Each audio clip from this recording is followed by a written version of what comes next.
Hoy en nuestra serie de martes coloquiales contamos con nuestra invitada, la doctora Alejandra Quintanar Isaías, que nos va a hablar acerca de los teponaztles aztecas.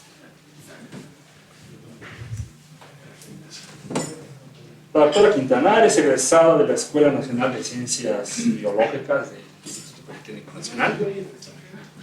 Cuenta con una maestría en la Facultad de Ciencias de la UNAM y un doctorado en Ciencias Biológicas por la UAM.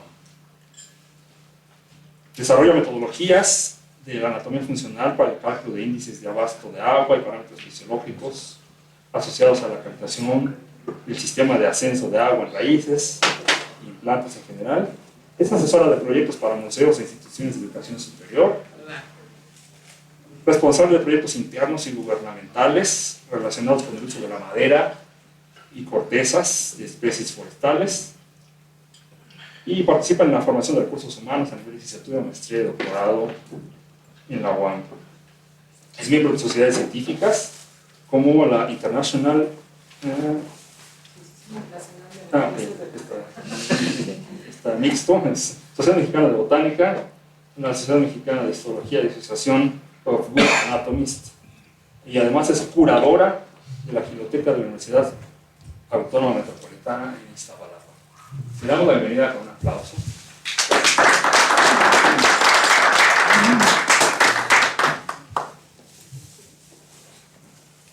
Bueno, pues gracias por la invitación y bueno, la plática que vamos a compartir el doctor Felipe Romunillo sobre una investigación, un trabajo que hicimos, que tuvimos la oportunidad también de participar juntos por la importancia de los objetos que pudimos estudiar, que son los teponaztles aztecas del Museo Nacional de Antropología. Estos teponaztles son patrimonio de los mexicanos, incluso yo creo que hasta de la humanidad, y por sus orígenes fueron importantes identificar en la madera y hacer el análisis acústico, de manera que este estudio que vamos a presentar es realmente uno de los más completos que se tienen de estos instrumentos. Bueno, los teponaztles son instrumentos musicales realmente emblemáticos porque bueno, están documentados en los códices, en varios documentos, el Códice Durán, el Florentino y otros códices que nos dicen cuál era la función de estos instrumentos. Este es el rebequí, son los teponaztles, eran usados como instrumentos para cuestiones ceremoniales, tal vez para el llamado al combate. Realmente esto pues está muy interpretado, no sabemos si eran también ceremonias locales, etc. Pero bueno, estos son el instrumento que estudiamos. Estos son los tres instrumentos que están exhibidos en la sala mexica. El guerrero capulí es un instrumento que proviene de Tlaxcala, es el único del cual se sabe su origen. Es un guerrero tlaxcalteca, fue capturado, realmente capturado, cuando Hernán Cortés está combatiendo contra los tlaxcaltecas y bueno, lo toman como un trofeo. Y bueno, después el viaje de Cortés hasta el Museo de Antropología es complejo, ¿no? El otro instrumento es el que aparentemente proviene de Malinalco, pero es la representación de un perro de agua, o sea, un aguizotl, o sea, una nutria.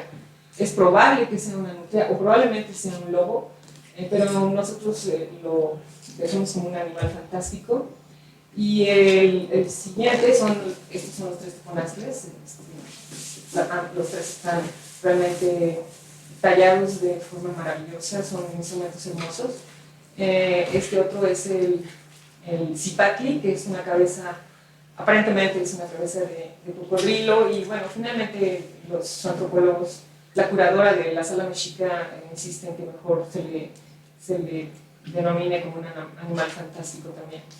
En cualquier caso, estos tres instrumentos fueron estudiados solamente han sido estudiados por Castañer y Mendoza en el 33. En este libro que publicó la UNAM, de instrumentos precortesianos.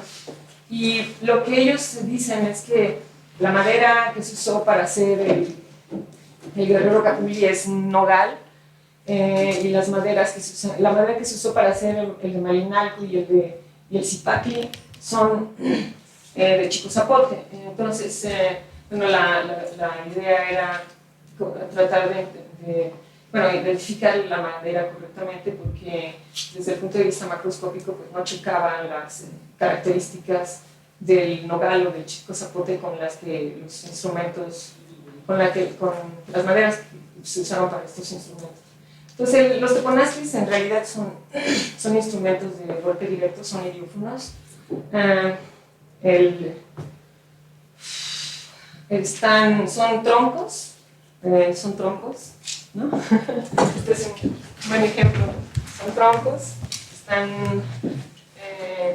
excavados en esta parte central, tienen la caja acústica, tienen sus paredes. Ay, perdón. Dice. Hacia atrás, ¿no? No sé. ¿Cómo te ves ahí? Se bajó una travesía de ahí. No parece La terminé. que falló el cañón. Yo creo que más bien es el cañón, porque no está cerca. Ya. Entonces, el instrumento es un... Perdón. El instrumento es aquí, ¿verdad? Sí.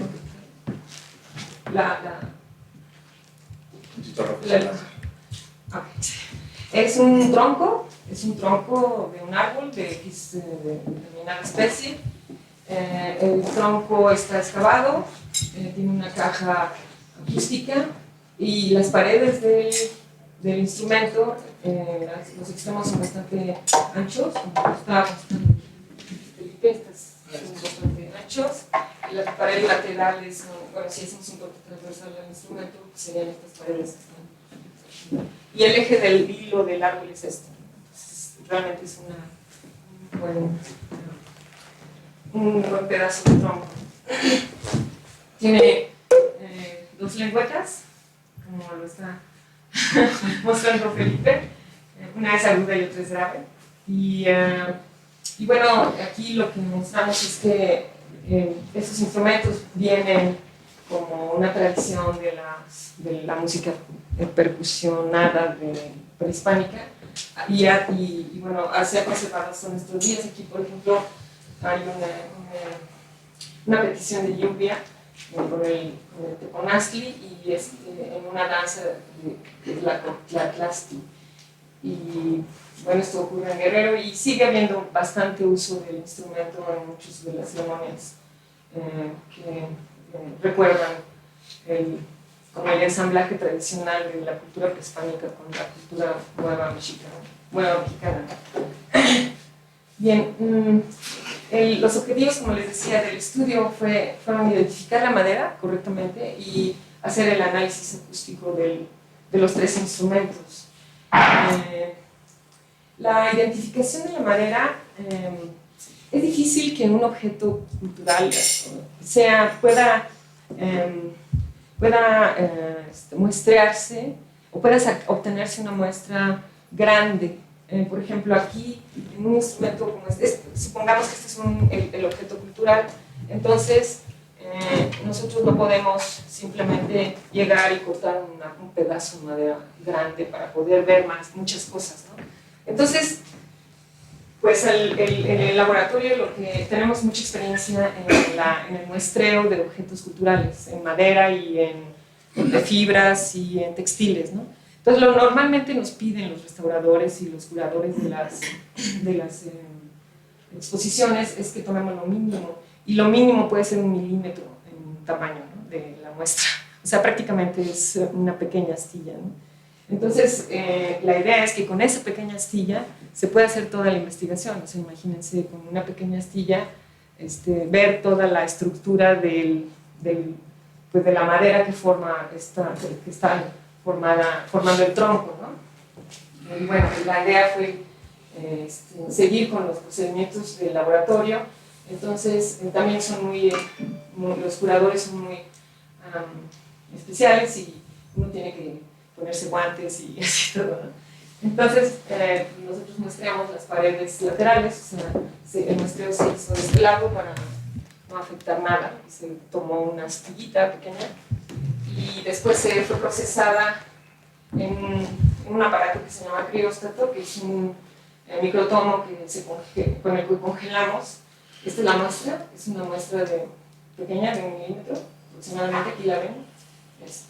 Y bueno, lo que hicimos fue obtener preparaciones fijas, obtener las características microscópicas del instrumento, de la madera, perdón, y luego hacer algunos análisis para determinar a qué especie nos estábamos enfrentando, ¿no? A qué género de madera, de especie maderable estábamos hablando, ¿no? Y bueno, los resultados fueron los siguientes.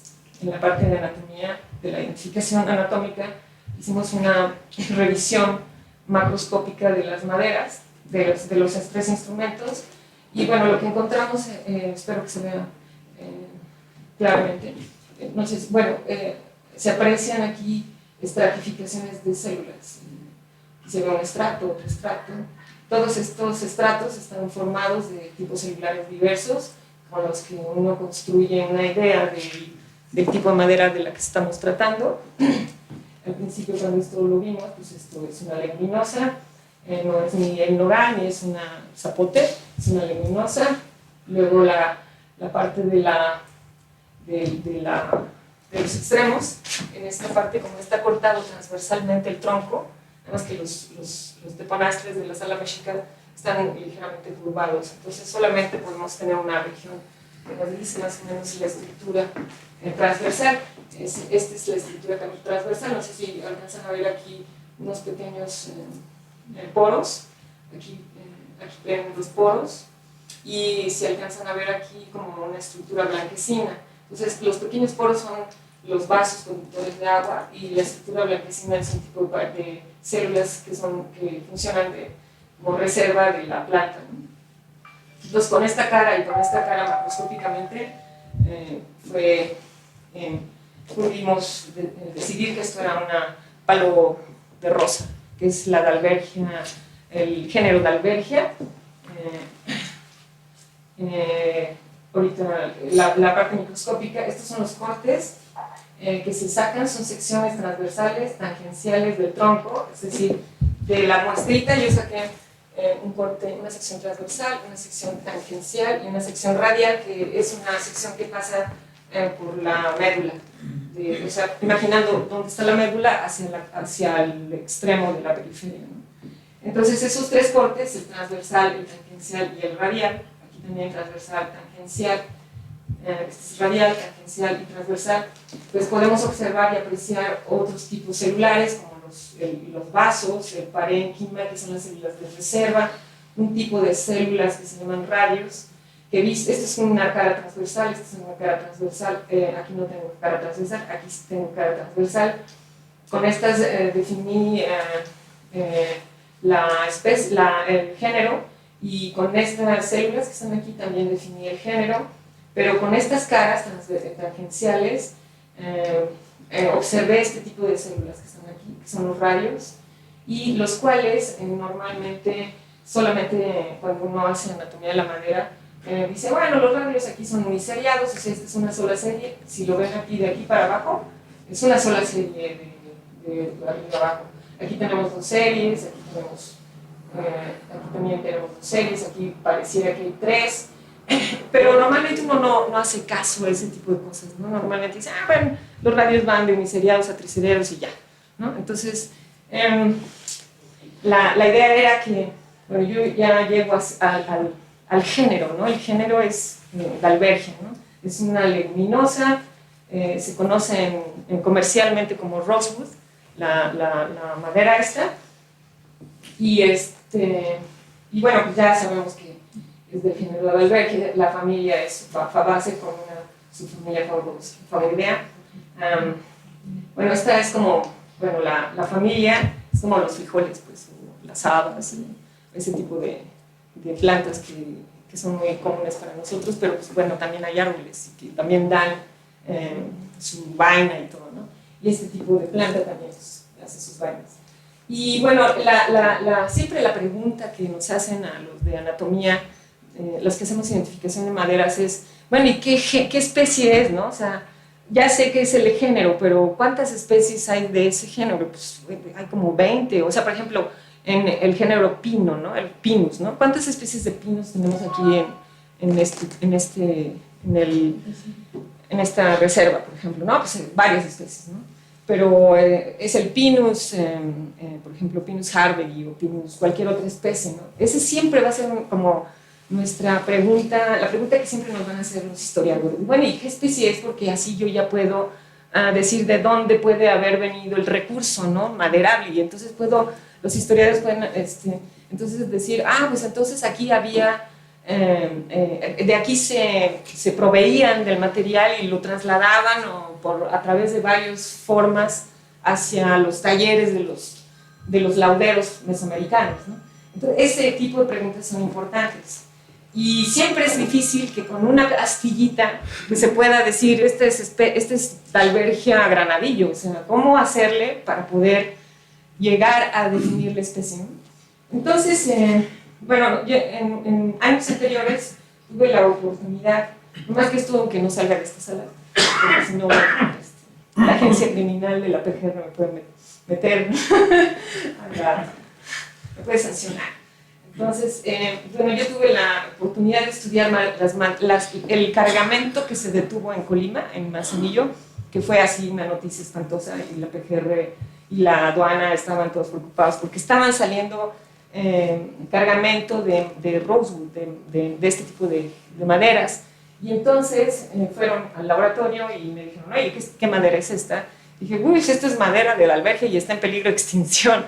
O sea, y entonces eso fue así como que una llamada de atención, fueron ahí a Manzanillo y detuvieron el cargamento, y fue así, yo estaba muy nerviosa porque imagínense andar diciendo esas cosas, ¿no? Es difícil, pero bueno, finalmente en la PGR nos da la oportunidad de estudiarlas.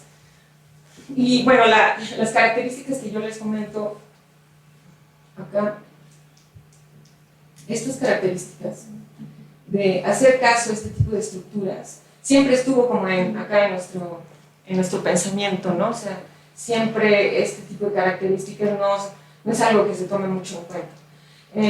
Cuando hicimos este estudio, bueno, hicimos algunas separaciones por la estructura de ese tipo de células, de los radios, y entonces encontramos algunas diferencias, pero no era definitivo y no nos queríamos meter en muchos problemas. Un año después de este estudio, estas personas hicieron, en todo el mundo se hizo un llamado a la gente que hacía identificación de maderas, y bueno, nos llamaron, y bueno, ellos se juntaron y hicieron un análisis químico de maderas conocidas. O sea, hagan de cuenta que estas especies, todas estas sabemos que son palescrito, granadillo, tienen el herbario, tienen todo. El herbario es la flor con el fruto, y sabemos que eso es palescrito, Dalbergia granadillo, o sea, las especies bien conocidas. Entonces ellos, de una colección de maderas, hicieron el análisis químico usando espectrometría de masas, y entonces determinaron la composición química, y con esto ellos armaron estos resultados. Entonces, por ejemplo, aquí tenemos los resultados de varias especies de Dalbergia, ¿no? 4 al menos, ¿sí? El Lactocurensis, Estelenzonis, Retusa, Granadillo. Estas 3 están en México, esta está en Centroamérica, pero estas 3 especies están en México. O sea, esta está en Centroamérica. Y esta, ¿qué es esta?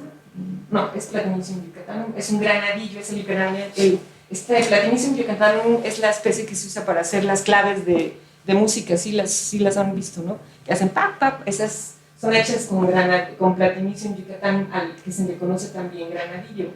Pero aquí también tenemos una Dalbergia granadillo. O sea, si ustedes ven la madera de esta Dalbergia con estas, son así macroscópicamente, pues esto es lo mismo, ¿no? Pero cuando hacen este análisis espectrometría de masas, encuentran que, pues bueno, aquí sí se puede usar la química para poder separar especies. El problema es si yo tengo una astilla de 1 milímetro de tamaño, ¿no? O sea, sigue estando el problema de cómo identificarlo. Y bueno, pues entonces retomamos la idea de usar a las especies conocidas, determinar el porcentaje de tipos de radios, o sea, si eran uniseriados, si eran uniseriados, biseriados o triseriados. Y bueno, hice una cuantificación de todo esto y metimos a un componente principal en donde tenemos que el canon 1 está formado por estos 2 caracteres, que son radios, o sea, eso es lo que queríamos saber, porque hicimos muchos análisis de muchos tipos celulares, muchos, y los únicos que sacaban información era esto, ¿no? Y entonces pues construimos nuestro componente principal, y lo que vimos, fíjense, este es bien bonito, esta es la cabeza de Zipatrio, es el cocodrilo, está aquí, la escala está aquí, el malinalco está aquí, este es el palo escrito. Cuando yo vi la escala dije, esto parece de Dalbergia palo escrito, así por pura experiencia nada más de haber identificado miles de, bueno, no miles, pero bastantes maderas, ¿no? Dije, esto se parece a algo, pero pues eso hay que sistematizarlo y cuantificar y hacer todo ese tipo de cosas para que nos crean, ¿no? Entonces, pues esto más o menos se sobrelapa. La Dalbergia granadillo, que tiene el color del malinalco, pues quedó bastante cercano. Zipatri es un poco más lejano, pero se sobrelapa con malinalco. Es probable, si tuviéramos un poco más de muestra, tal vez podríamos tener más cercanía, pero bueno, eso va a estar muy difícil. Pero vean, Retusa y granadillo, ¿se acuerdan del anterior? Perdón, aquí está. Este es bien bonito, Retusa y granadillo con la cuestión química, ¿no? A nosotros nos salió usando células, tipos celulares, nos salen muy cercanos, ¿no? Entonces esto fue muy interesante. Y bueno, Benzoni sigue, aunque no muy lejos, pero pues sí se aparta un poco, ¿no? Tiene algunos datos que llegan a estar cercanos a Retusa, pero si ustedes ven estas dos, granadillo y Retusa, pues es complicadísimo decir esto es Retusa y esto es granadillo, es súper difícil, ¿no? Y Benzoni sí podemos con el color definir qué es esto, ¿no? Bueno, esto es lo que nosotros hicimos y bueno, las conclusiones fueron que usando, que la Dalbergia es el género que se usó, que es el palo escrito o el palo granadillo o ¿cuál? Los nombres comunes son granadillo, palo escrito, no me acuerdo el nombre. ¿Palo de rosa, no? El palo de rosa, bueno, esos son dalbergias, ¿no? Y bueno, que sí podemos usar, bueno, o sea, este es un experimento, este es simplemente una exploración de tratar de ver si la estructura anatómica, si las células pueden seguir siendo como usadas como caracteres diagnósticos para identificar maderas. Y bueno, pues fue una sorpresa muy bonita encontrar que sí podemos llegar a acercarnos a las especies.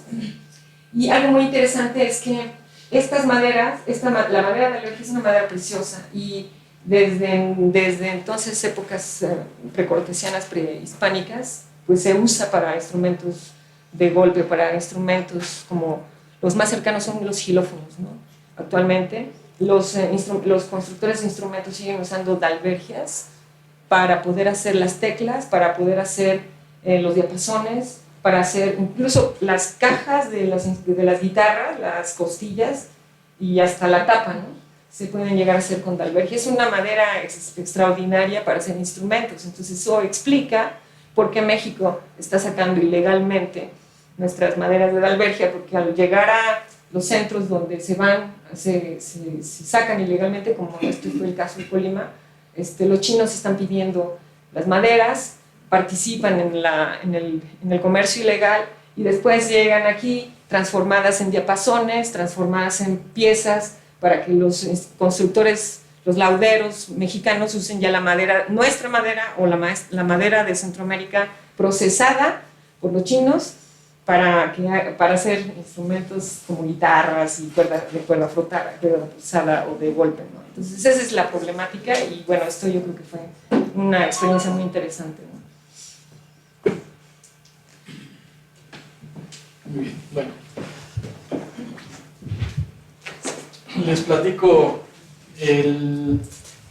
la experiencia que tuvimos de hacer el análisis acústico aquí, así como hubo este permiso de la gente del Museo de Antropología de tomar las muestras para el análisis anatómico, también hubo el permiso de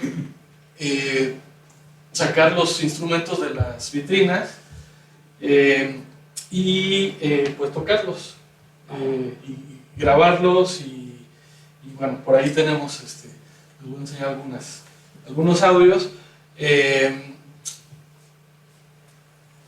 y pues básicamente tener registro acústico de los tonos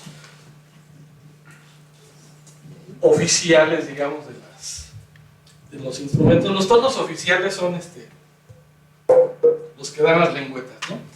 Lo que pasa es que los percusionistas modernos, como el colega que nos acompañó para tocar los instrumentos ahí, utilizan estos instrumentos ahora y pegan absolutamente por todos lados, ¿no? Entonces pegan aquí, pegan acá, y hacen toda la cosa, pero los tonos, digamos, les digo yo, los tonos oficiales son solamente los dos tonos de las lengüetas, de los teponazlis, y tenemos 3 teponazlis, cada uno tiene 2 lengüetas, entonces hicimos el análisis de básicamente 6 tonos de estos instrumentos.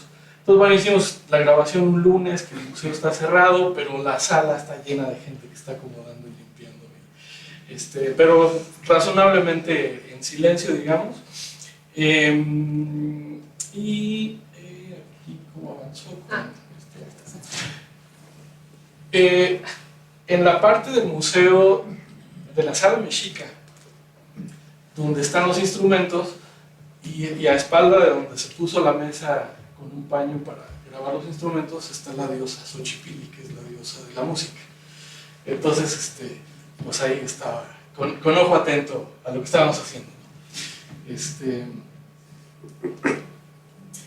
Aquí está una muestra de cómo se hizo la grabación. Se hizo con un equipo de audio, con una laptop, no esta, pero parecida, una Mac, una interfaz de audio que está por ahí y un micrófono de audio. Se hizo la grabación a una cierta distancia, creo que son 80 centímetros aproximadamente, y se utilizaron 2 condiciones que parece muy leve la diferencia, pero van a ver que sí se nota en los resultados. Hay una cierta polémica entre los historiadores y demás en el sentido de qué función tenía este hueco, en el sentido de si se tocaba ahí en los códices. De repente hay teponazlis que están así al aire, pero de repente se le ve algo abajo, o de plano están pues sobre el suelo o sobre algo. Entonces hay esta polémica de qué pasa si la caja resonante está abierta o está cerrada, y entonces hicimos precisamente grabaciones con la caja abierta, digamos abierta, era ponerlo en estos 2 pequeñas esponjas y estar un poquito a una cierta distancia de la mesa, o de plano sobre la mesa, digamos. Esa es la condición, ser completamente cerrada o pues un poco abierta, pero digamos eso da el cambio acústico suficiente como para ver qué pasa en esas 2 condiciones. Aquí no sé si van a sonar aquí, si no luego les enseño los audios. Aquí la idea era picarle a estas tabletitas, etiquetitas y que sonara, pero ahorita les muestro los tonos. Digo, aquí se dan cuenta, no es no crean que nos lo trajimos del museo y lo tengo en la sala de mi casa, sino Son este tipo de sonidos, es decir, un sonido tonal, pero se amortigua muy rápidamente en el tiempo. Y entonces, bueno, aquí está uno de los teponaztlis, ¿cómo se llama? El guerrero. El guerrero. Es el guerrero, que tiene los ojos así. Ese, ¿no? El guerrero. Que es el más pequeñito y que tiene los tonos como un poquito más agudos de los 3 teponaztlis que están por ahí. Y aquí está el registro, la serie de tiempo, digamos, la función de tiempo, la señal de tiempo del tono grave y el tono agudo del teponaztli. Ven que dura, este eje de tiempo tiene ahí 200 milisegundos, entonces, pues sí, son tonos que duran, pues más o menos como en este caso, ¿no? Duran muy poquito, un cuarto de segundo o una cosa de ese estilo. Aquí, aparte de este asunto de que se amortiguan rápidamente, otra cosa que ahorita voy a complementarlo con otras gráficas, pero prácticamente suena un solo tono, mayormente, pero en este particularmente se observa que hay una modulación de amplitud, no sé si ven, ¿sí? Bueno, resulta que eso, y esto es con la caja cerrada, es decir, bueno, sí, así sobre la mesa. Resulta que esto es efecto de que cuando uno percute una de las lengüetas y la caja está cerrada, hay un acoplamiento un poquito más intenso de la vibración de esta que yo toqué con la otra que no toqué, pero la cavidad cerrada hace que se acople y también suene un poquito la otra, y eso se refleja aquí en esta modulación de amplitud. Se da en los dos casos, en el tono grave y en el tono agudo. Bueno, aquí está lo mismo, pero en un análisis en frecuencia. Este es el eje de frecuencias de 0 a 1000 Hz. Este es el tono grave, como de 400, un poquito menos de Hz, y el tono agudo, que es como 480 o por ahí Hz. Y fíjense cómo cuando yo percuto el tono grave se manifiesta esto que corresponde al tono agudo, y viceversa. Cuando yo percuto el tono agudo, también suena un poquito del tono grave, ¿no?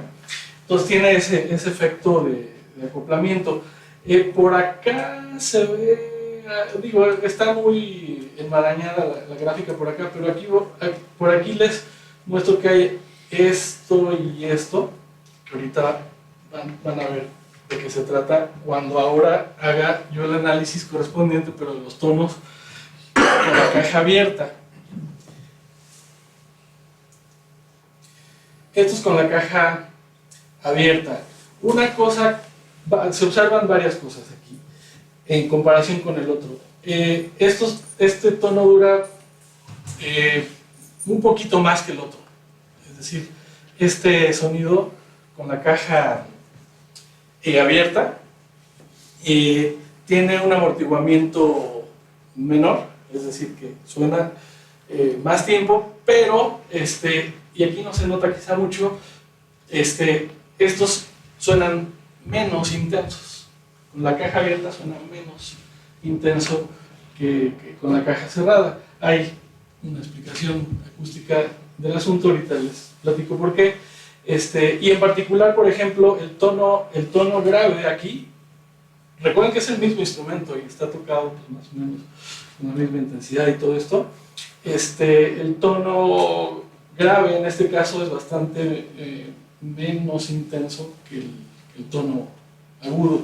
Los duran más, suenan más suavemente, es decir, con menor intensidad, y el grave de hecho suena todavía menos en relación con el tono agudo.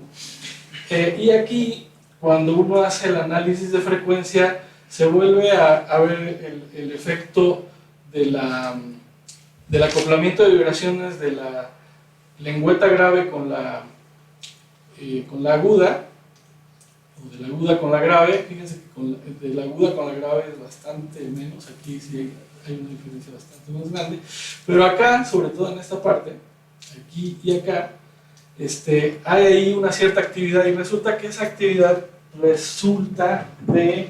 A ver si, no, está bien, no te preocupes. Que cuando está la caja abierta, esta parte tiene un poquito más de libertad de vibrar, y cuando está sonando es esta parte de los lados en esos instrumentos. Entonces, al final de cuentas, digamos, el comportamiento acústico del teponaztli pues depende de si está abierto o cerrado, pero en diferentes medidas hay un acoplamiento de vibraciones entre las dos lengüetas. Entre las dos lengüetas el efecto es más intenso cuando está la caja cerrada, y cuando está la caja abierta hay un acoplamiento de vibraciones entre la lengüeta, o cualquiera de las dos lengüetas, y los laterales. Entonces, aparte hay un funcionamiento de cuando está la caja cerrada.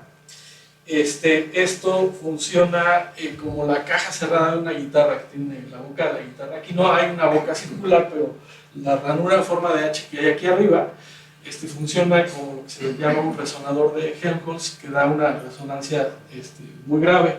Entonces, al final de cuentas, un teponaztli, aparte de sus dos vibradores o resonadores oficiales, tiene otros dos, los costados, y la resonancia de Helmholtz o la resonancia de aire cuando la tapa está cerrada. Y finalmente, un poquito la explicación muy cualitativa de por qué el instrumento suena más, los tonos suenan más y duran menos tiempo cuando la caja está cerrada. Resulta que aquí el instrumento está radiando, digamos, como una fuente esférica, simétrica, digamos un monopolo acústico, y ese tiene una radiación a bajas frecuencias más eficiente que cuando está levantado y radia como un dipolo acústico. Es decir, hago el análogo con un altavoz. Cuando un altavoz tiene una caja, está encerrado, uno de los lados está encerrado en una caja, hay un desplazamiento volumétrico que hace una radiación más eficiente. Si yo le quito la caja, entonces el altavoz se está moviendo así, y casi hay, digamos, una especie de cortocircuito acústico. El aire que se empuja para acá se viene para acá, y viceversa, ¿no? Entonces hay poca oportunidad de radiar con eficiencia, y eso es un poquito lo que pasa en este instrumento cuando está la tapa cerrada. Más sonido un poco más intenso, dura menos tiempo porque radia la energía más rápidamente, y cuando está levantado pasa un poquito lo opuesto. Al parecer, yo creo que a los aztecas no les importaban los monopolos ni los dipolos, simplemente le daban duro, y lo utilizaban como para la amenaza de guerra, o para bailar, o para los efectos ceremoniales que pues no sabemos bien a bien, y quizá nosotros no somos los expertos para hablar de eso, pero los utilizaban para ello, ¿no? Y básicamente es esa mi parte, y déjenme ver si... bueno, aquí hay un poquito, realmente esta parte ya no está. Bueno, a ver si le doy rápidamente. Aquí son los tres teponaztles, Zipactli, Malinalco, Tlaxcala, con la caja cerrada y abierta. El tono grave y el tono agudo, prácticamente la diferencia entre caja cerrada y abierta en el tono es prácticamente el mismo.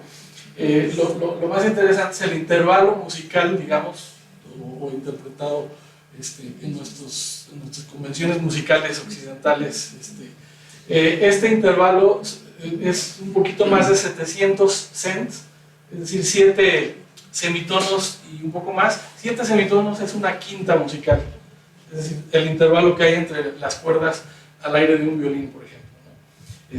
De do a sol, o así, ¿no? De sol a re, pero es un poquito más, es decir, es casi, no son 7 semitonos, sino casi 8. Esto realmente es una quinta muy pasada, ¿no? Otro Malinalco también es una quinta como muy pasada, y el Tlaxcala, que son los tonos que les estoy mostrando ahí, tiene un intervalo musical un poquito abajo de 4 semitonos. Estas unidades son, hay 100 unidades, 100 cents por cada semitono musical. Entonces, este intervalo es un poquito menos que 4 semitonos, o 400 cents. Y este se aproxima un poquito más a una tercera mayor, es decir, un intervalo de do a mi, por ejemplo. Bueno, en este caso de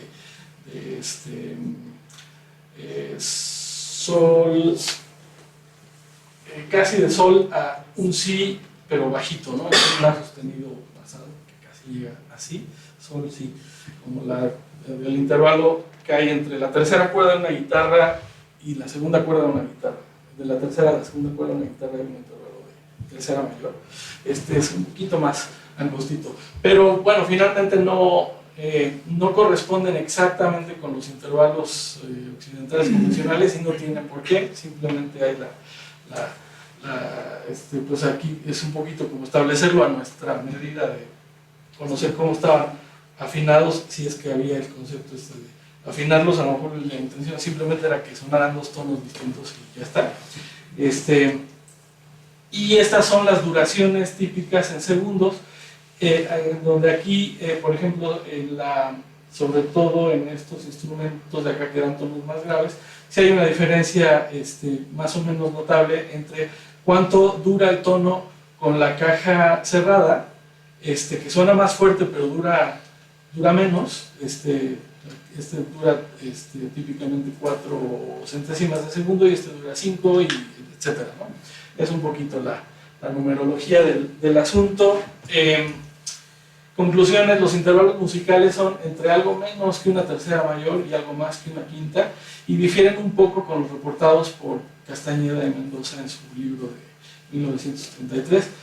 Los intervalos no corresponden exactamente a una afinación armónicamente justa o natural, ni igualmente temperada, etc., ¿no? Los tonos son un poco más breves y más intensos con la caja cerrada que con la caja abierta, y las alturas tonales no cambian con que la caja esté abierta o cerrada. Y este asunto del acoplamiento de vibraciones, en el que hay una leve activación de cada lengüeta cuando se percute la otra, y también hay una leve activación de los costados, que es más evidente con la caja abierta. Básicamente esa es el equipo de trabajo, los instrumentos, el día de la grabación, que fue hace como 4 años, ¿no? En 2014. Déjenme ver si puedo sonar aquí, para que los oigan, los de esos que, digo, no cualquier día nos dan una chance de pegarnos.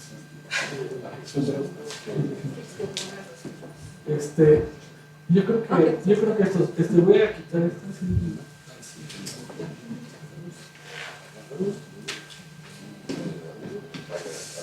¿Suena acá, Francisco? ¿No? Ah, entonces le subimos aquí, ¿no? Ajá. Está aquí como...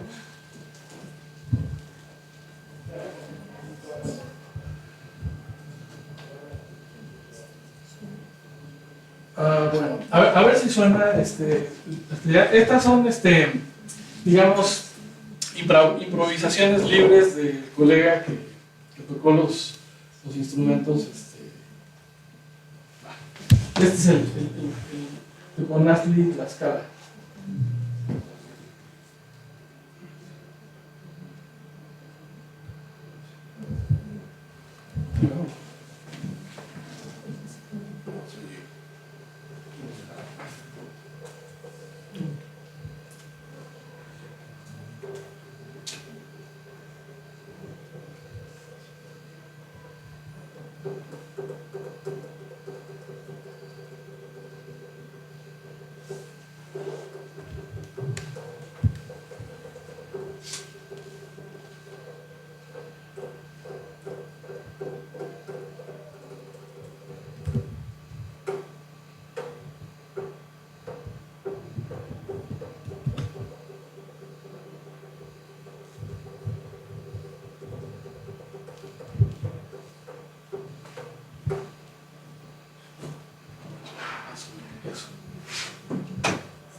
sería todo.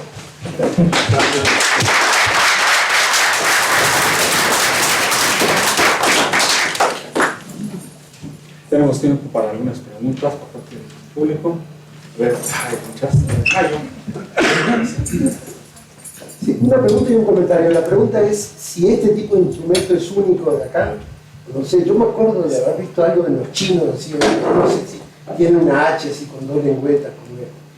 Y el comentario es con respecto a la identificación de las maderas. Aparentemente una de las técnicas es la espectrometría de masas, que es una técnica destructiva porque tú tienes que sacar un pedazo también. Hay una técnica que se usa mucho en restauración con láser que se llama Laser Induced Breakdown Microscopy, que lo que hacen es enfocar un láser pulsado que genera un plasma y analizando la emisión de luz es característica de cada tipo de blanco, digamos. Entonces sí es destructiva, pero en vez de ser milímetros, que es lo que se necesita para las otras técnicas, estos son micras. O sea, el foco de la lente lo que se destruye. Lo usan para cuadros.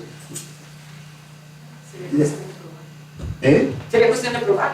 Sí, nosotros acá tenemos desarrollado esa técnica. ¿Y se puede llevar al museo? No, tenemos ya los láseres. Bueno, sí hay técnica, hay láseres portátiles. Sí se puede. Pero bueno, uno tendría que empezar haciendo pruebas con diferentes maderas, a ver si seguramente se debe poder, porque si la espectroscopía de masa da diferencias. Y con respecto a, ¿son únicos estos instrumentos?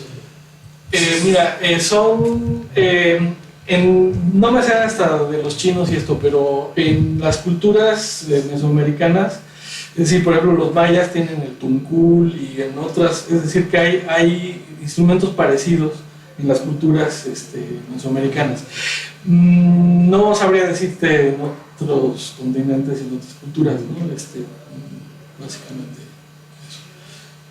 Sí, Entonces, se supone que los tupunastres son como clásicos de las culturas del centro de México, ¿no? Y bueno, la diferencia que se ve es simplemente el tipo de personajes que son los que están representando al tupunastre, porque el tupunastre es una deidad. Entonces, es como pequeñas deidades que conectan el mundo espiritual con el mundo terrenal, y entonces ese tipo de conceptos pues es complicado, ¿no? No creo que simplemente sean instrumentos hechos para una ceremonia o sea, como muy occidentalizada. La interpretación yo creo que es mucho más allá de lo que... Porque no nada más... Además, por ejemplo, la experiencia que yo tengo es que cuando la gente corta árboles, los grupos indígenas cortan árboles o cortan cortezas o cortan alguna parte del árbol, le piden permiso al árbol, le piden disculpas, hacen una ceremonia para tener esa parte de su persona, ¿no? Y entonces en ese sentido, como deidades están representadas, ya sea como animales o guerreros o lo que sea, debe ser algo muy propio de las culturas, o de esa cultura que está creándolo, ¿no? No sé si los chinos tengan la misma idea, pero a lo mejor pues, en culturas ancestrales los humanos siempre han pedido permiso a la naturaleza para tomar algo, ¿no? Entonces a lo mejor hay... Bueno, no estos humanos actuales, los humanos actuales, ¿no? Pero bueno, es que es muy complicado. Muy bien. Sí, quisiera preguntarle, doctora, si existe, si se usa o si es factible el cultivo de tejidos. He sabido, por ejemplo, que hay especies que se consideran extintas y que a partir de pequeñas muestras de tejido de una especie, o supuestamente extinta, se recuperan. Técnicas de cultivo de madera, de cultivo del tejido de madera, ¿es factible hacerlo? Por ejemplo, para llegar a una plántula y averiguar la especie, ¿o no? Pero, o sea, sí, hay técnicas de cultivo y de formación de plántulas. Sí, o sea, sí conozco que hay técnicas, pero a lo mejor se han probado no para obtener un árbol y no, claro, eso para es muy complejo, ¿no? Identificar. Sí, o sea, afortunadamente hay bancos de germoplasma, que son las semillas. digamos que esas son pequeñas plántulas, y lo que hay que resguardar más bien son las semillas de esas especies en extinción. Y hay Pero germoplasmas. para averiguar qué clase de ok. madera es, cultivar esa pequeña astilla, crecerla, Las no es astillas factible. son madera muerta, o sea, no hay nada ahí que pueda usarse. Sí, gracias. Sí, sobre el estudio de las imágenes y las historias, dos preguntas ahí rápidas. ¿Han pensado en usar otros factores que no sean de forma, que sean texturales, para tratar de en sus componentes principales tener una mayor separación? Porque de las imágenes digo que tienen mucha más información de las que están midiendo ahorita, de las mismas imágenes que ya tienen, al tamaño que ya tienen, que a lo mejor les podrían dar mejor dispersión. Sí, hay un matemático allá en la UAM que nos hablaba de las imágenes y que podríamos, él tiene un sistema, entonces empiezas a tomar fotos y empiezas a construir como un modelo de la estructura. A lo mejor se podría hacer algo así. Sí, o sea, como que hay muchas cosas que hacer ahorita, ¿no? O sea, con esta exploración pues, nos lleva a muchas otras ideas, ¿no? Por ejemplo, esto, sí, usted dice, ¿no? Sí, creo que Rubalcaba hace cosas, ¿no? Con láser. Sí, con rayos X también. La otra iba a los rayos X. Veo que en su experiencia tienen cortes similares a los clínicos para la anatomía, se tienen que usar. Sí. ¿Han pensado también en la posibilidad de usar, por ejemplo, rayos X para ver la estructura porosa en 3 dimensiones? Aunque perderían toda la información de color y textura, pero sí tendrían más información de forma. Sí. Porque aquí también, bueno, el MADI también aquí en el Secaderes podrían a lo mejor ayudar con eso. ¿no? Sí, estaría muy Porque bien. las muestras que tienen ustedes son ideales para alta resolución. Porque son... Porque las tenemos montadas en vidrios, objetos y montadas con resina. Sí, Pues no sé si eso pueda servir. Sí, Pues podemos hacer una prueba. Tengo las maderas conocidas, o sea, cortadas así, y las que son de unas. para los láseres, no sé, para los rayos X no importa que estén montados. Tienen resolución hasta de micras ellos. Ellos de micras tienen ahorita, pero van a tener un nuevo panel que yo creo que el MADI les va a poder dar mayor, o sea, ya se aproximarán a esos tamaños a nano. No sé si ya lleguen a eso, pero sí existen equipos ya de tomografía que llegan a nanómetros con pequeñas muestras. Pablo, sí, yo tenía dos preguntas también. La primera es que dijiste que, bueno, que las maderas que mencionabas al final de tu parte de la charla eran muy buenas para instrumentos, ¿no? Y entonces, bueno, la pregunta es, ¿qué es lo que las hace buenas para instrumentos? Y bueno, ¿y de qué tipo, no? Porque pudieran ser unos para instrumentos de percusiones y otros para instrumentos, por ejemplo, para fabricar tapas de violines o guitarras, ¿no? Esa es la primera. Y la segunda, tiene que ver con el montaje que se hizo para medir, ¿no? Para grabar, y que está relacionado con la explicación de, pues digamos, de por qué uno suena más fuerte que el otro, ¿no? Y yo vi, es que ya no, tal vez se me fue el detalle, pero dijo Felipe que cuando tienen lo que está levantado, ¿no? Ponen unas esponjitas, ¿no? Y cuando lo dejan el otro sobre la mesa, ¿o tiene esponjitas también? No tiene nada y estaba esa mesa, digamos, con un paño, con un fieltro. Y entonces básicamente estaba, la cavidad de abajo estaba prácticamente cerrada, digamos. Mi pregunta es si no pudieras ocurrir también que el que reposa directamente sobre la mesa no estará ayudando a radiar el sonido del instrumento un poquito porque está en contacto con el instrumento directamente, como cuando pones un diapasón sobre la mesa, ¿no? Sí, es posible, sí, digamos, no hay sí, es posible.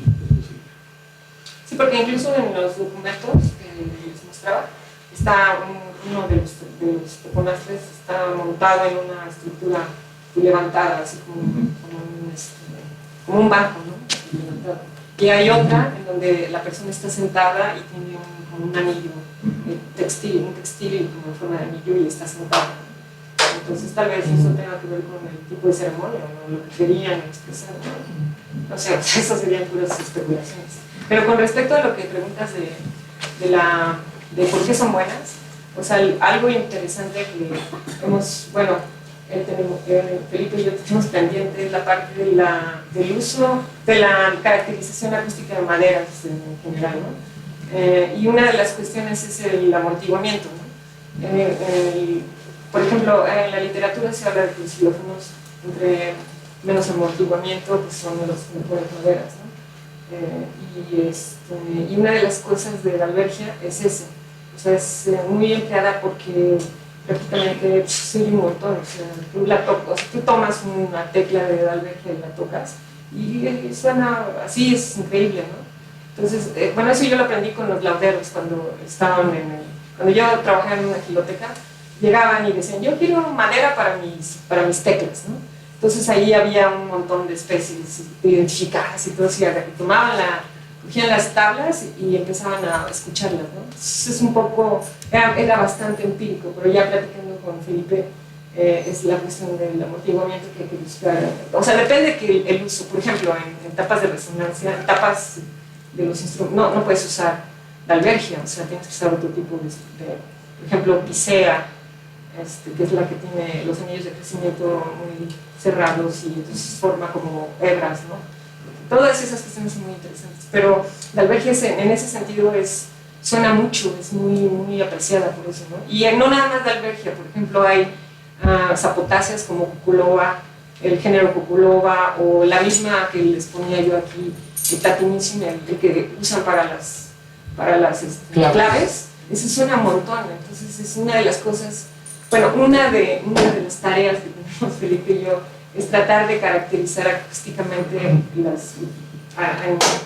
ponemos algunas maderas tropicales, porque bueno, se habla en la literatura que la densidad de la madera no está relacionada con el amortiguamiento, y hay otras publicaciones donde sí encuentran que la densidad sí está relacionada con el amortiguamiento, y entonces hay un montón de discusión y especulación de pronto, ¿no? Entonces digamos que sería una línea de investigación muy interesante comenzar a caracterizar ya como formalmente y con más sistemático el tipo de caracteres, porque además estas características, porque además cuando platico con Felipe digo, oye, pero pues es que ¿qué necesitas? Tus teclas, pero si yo la tecla la hago más ancha o sea, más gruesa, el módulo de vibración va a cambiar y entonces es muy complejo, ¿no? O sea, realmente tienen una tarea muy difícil, ¿no? Pero bueno, no sé si... Sí, dos preguntas más. Gerardo. Una pregunta. No sé si en el libro de Mendoza se menciona el caso de los cantares mexicanos, que como ustedes saben, son 90 cantares del siglo XVI recopilados, que está en el manuscrito original aquí en la Biblioteca Nacional, y la edición de León Portilla de hace unos 10 años, el cantar 14, que está en el tomo 2, trae una nota previa de cómo tocar el teponazli. E incluso en el primer tomo de esa edición, don Miguel discute, ahí cita a varios musicólogos, cómo se tocaba el teponazli, y tomando en cuenta que pues, escasean esas anotaciones y es del siglo XVI, pues quizás podría servir como una fuente para contrastarlo con todo lo que ustedes están considerando, ¿no? Claro. Ese es un comentario. Sí, gracias. Sí. Sería muy útil, sí, seguro. Sí, la idea es poder conseguir otra vez el permiso porque sí, se tuvieron que mover no sé cuánta gente para poder sacar los instrumentos, y realmente fue una experiencia muy interesante porque nos sentíamos así en la sala mexica tocando, y pues es increíble, ¿no? Nos posesionamos de estos dioses, ¿no? Así es. Y bueno, un poquito complementando la respuesta a lo que preguntó Pablo, estas maderas en general son como duras y se utilizan pues en claves, instrumentos, barras de marimba, de xilófono, incluso para elementos que no vibran, por ejemplo las clavijas para afinar los violines y ese tipo de, o el diapasón de las guitarras, el mismo diapasón de los violines, esos instrumentos, costados de guitarras, ¿no? Toda la caja. Ese tipo de... Pero para la tapa sería muy duro, ¿no? Sí, para la tapa no, para la tapa justamente Solo, no. Parece, esos más bien ya son como pinos son o abetos.